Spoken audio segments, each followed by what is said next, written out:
All right. Is it me or is it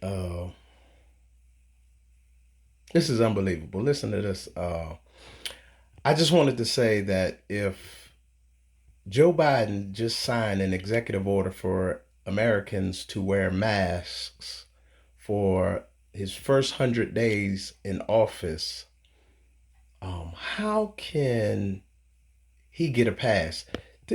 I just want to know what the definition of hypocrisy is. You understand what I'm saying? Because if I deem you to do something, if I'm supposedly in charge of you or over top of you or have more authority than you, and I tell you to do something and then I don't do it myself, isn't that being a hypocrite? I mean, come on now. Because the simple fact is, a lot of Americans have been on lockdown for almost a year, maybe what it was the last March was March the first start of the lockdown when they closed down America back in March of last year in 2020, right? So it's almost coming up on a year where people haven't had jobs, they've been in the house, and basically we understand that the masks are really not helping, because if the masks were helping, the soar in COVID-19 rise would go down if the masks were helping. Think about it. That's why I said people don't think. If the masks were really helping, the COVID, where what they've been in the news talking about, this is the biggest surge of COVID ever, 4,200 people a day, and all. If the masks were helping, wouldn't the spread of COVID go down? I mean, really think about that for a second.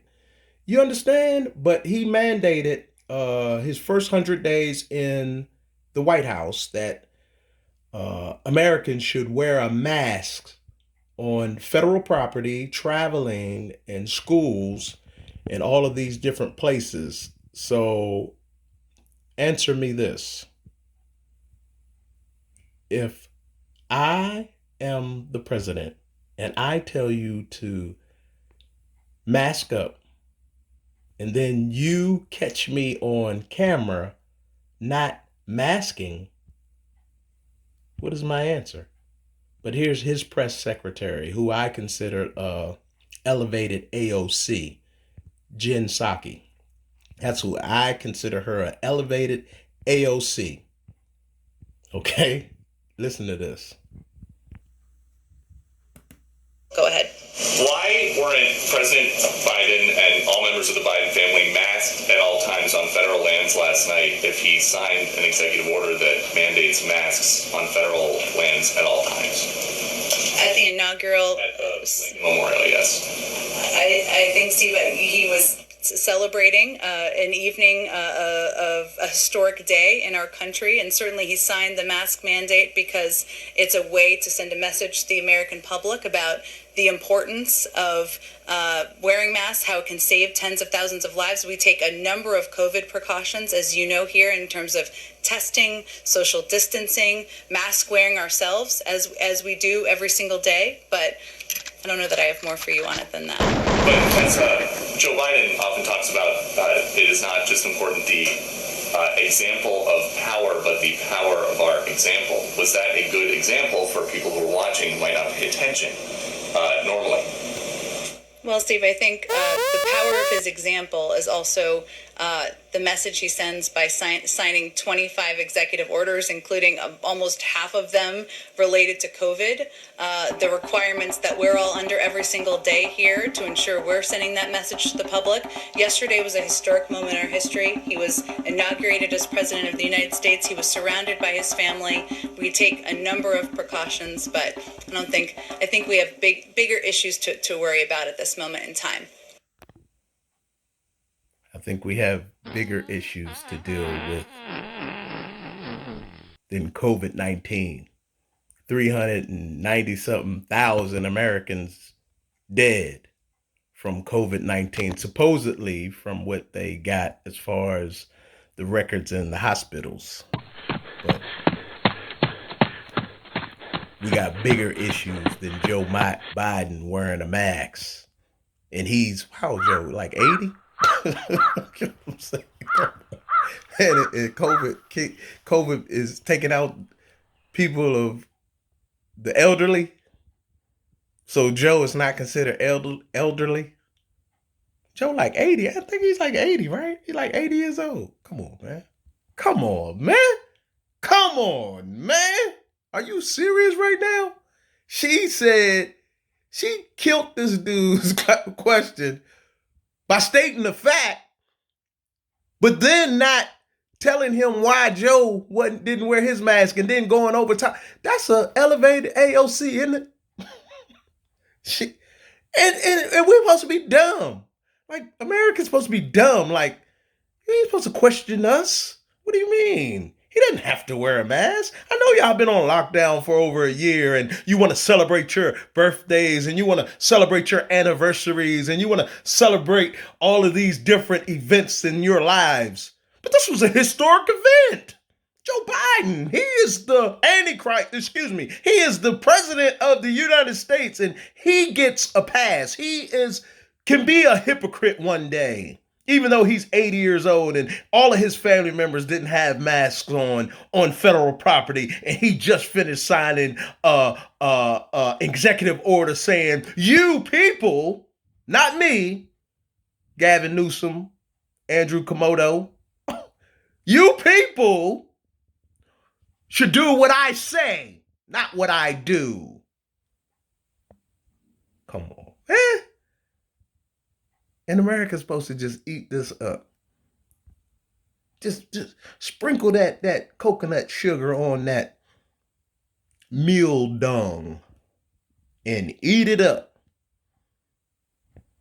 Come on, man.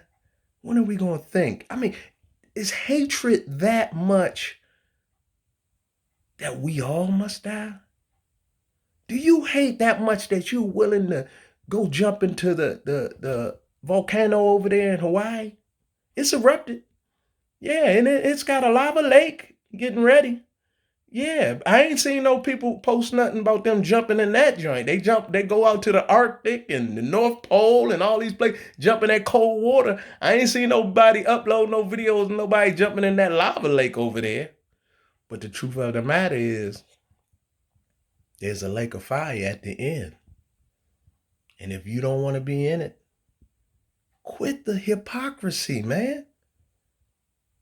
Quit it. And tell the truth. Tell the truth, man. Jen Psaki just killed. She showed you where they're going. That was a blatant lie, man. And they need to be held accountable, man. Hold them accountable. The American people need to hold these people accountable, man. We need to petition and start to say something, not just let it go under the rug, because what you sweep under the rug will pile up. You got to deal with it sooner or later. That's why I said American people don't understand the consequences and repercussions to our actions, man. But they're going to come back and bite us in the butt, man. These tax hikes and all of this stuff that Joe Biden is doing, the American business people aren't going to, they want to keep their flow of income coming. They're going to take their business overseas. America's going to dry up and be we're already a third world country. It's going to be really, really bad, man. You go down in D.C. This is the rich man in Lazarus. You got people down on 15th Street in tents. People sleeping on grates to get warm. The grates that blow out the hot air. You got people that have their sleeping bag, homeless people with their sleeping bags, a block away from the White House. If that ain't the rich man in Lazarus. And the rich man died and he was sent to hell. And Lazarus died and was in Abraham's bosom. Read it in your word. That's where we are right now, man. So think about it, man. Think. We just can't eat all the crow that they put in front of us, man. That was a horrible, horrible way of spitting on the American people by you signing an executive order, Joe Biden, and then you doing the opposite. Just like Gavin Newsom, all these Democrats eating a $3,500 meal without any social distancing, without any masks, and getting caught and saying, "Oh no, it was," and then Burks talking about y'all need to stay at home, and she got a caravan full of her relatives going to her vacation home, and then when she get caught, she quits instead of wanting to help the American people. Come on, man, we got to do better, man. We got to do better, man. Come on, man. Come on, man. I pray, man, that somebody comes to the Lord and allow him to remove the hate, remove the racism, remove the bigotry, remove all of these things in your heart, because it starts in your heart. Out of the abundance of the heart, the mouth speaks, the Bible states. We must understand that until we get to the heart of the matter, we'll always continue to have what we have. Do unto others as you would have them do unto you. And remember, Jesus spoke to his disciples in a private setting when he said, love one another. He didn't tell everybody to love the world. He said the world going to love its own. He said, but you are to love one another. He was telling his disciples, those that followed him, because we don't have love for one another. And this country was built on in God we trust. Who are we trusting now? I love y'all, man. Comment below, like, subscribe to my channel, and know that Jesus saves. I love y'all, man. Y'all take care and be safe. In Jesus' name, amen. Amen.